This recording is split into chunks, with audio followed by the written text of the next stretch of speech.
मेरे हृदय में ज्ञान का विशाल भंडार है। मैं यह ज्ञान लोगों तक पहुंचाना चाहता हूँ, लेकिन इतनी तेजी से कौन लिख सकता है? हे ऋषि वेदव्यास, हमने आपकी इच्छाएं जान ली हैं। गणेश जी ऐसा कर सकते हैं। वह जितना बुद्धिमान है उतना ही लिखने में भी तेज है। गणेश क्या देवाधिदेव महादेव के पुत्र हैं? लेकिन वह अभी भी एक लड़का है। उसकी शक्ति को कम मत आंकिए ऋषिवर।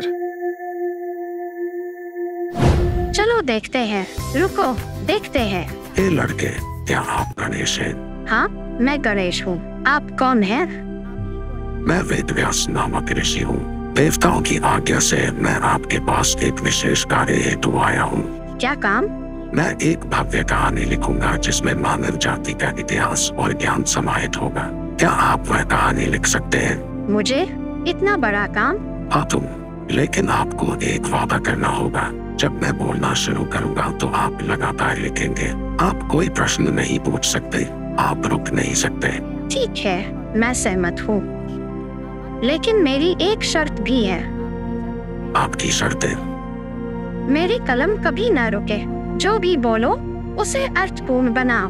यदि मुझे आपकी कोई बात समझ में नहीं आती या आपकी वाणी धीमी हो जाती है तो मैं लिखना बंद कर दूंगा।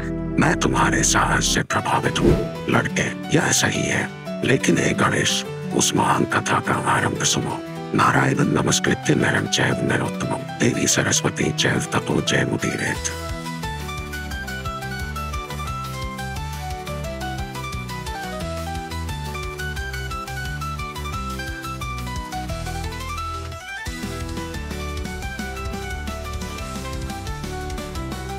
पापा, यह एक महासागर है। आप इतनी तेजी से बोल रहे हैं कि रुक ही नहीं रहे।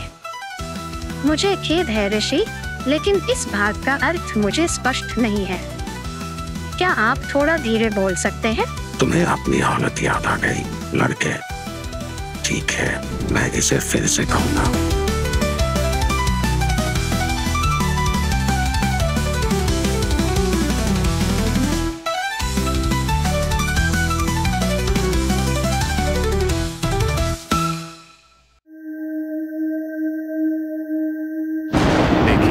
ये दोनों ज्ञान के लिए असंभव को संभव बनाने के लिए क्या कर रहे हैं? गणेश की एकाग्रता और वेदव्यास का ज्ञान, यह मिलन ही महाभारत का निर्माण करता है। यह कहानी युगों युगों तक लोगों के मन में ज्ञान की ज्योति जलाए रखेगी। वाह गणेश, आप सचमुच अद्भुत हैं। आपकी मदद के बिना इस विशाल पुस्तक को लिखना कभी संभव नहीं हो पाता। आपका ज्ञान सागर के समान ऋषि तुल्य है। आपके शब्द लिखकर मैंने स्वयं बहुत कुछ सीखा है। आप न केवल मेरे लेखक हैं, बल्कि इस ज्ञान के भागीदार भी हैं। आप जनता के नायक और गणनायक हैं। आज से तुम्हारा नाम गिना जाएगा। ऋषि, मुझे इतना सुंदर नाम देने के लिए धन्यवाद।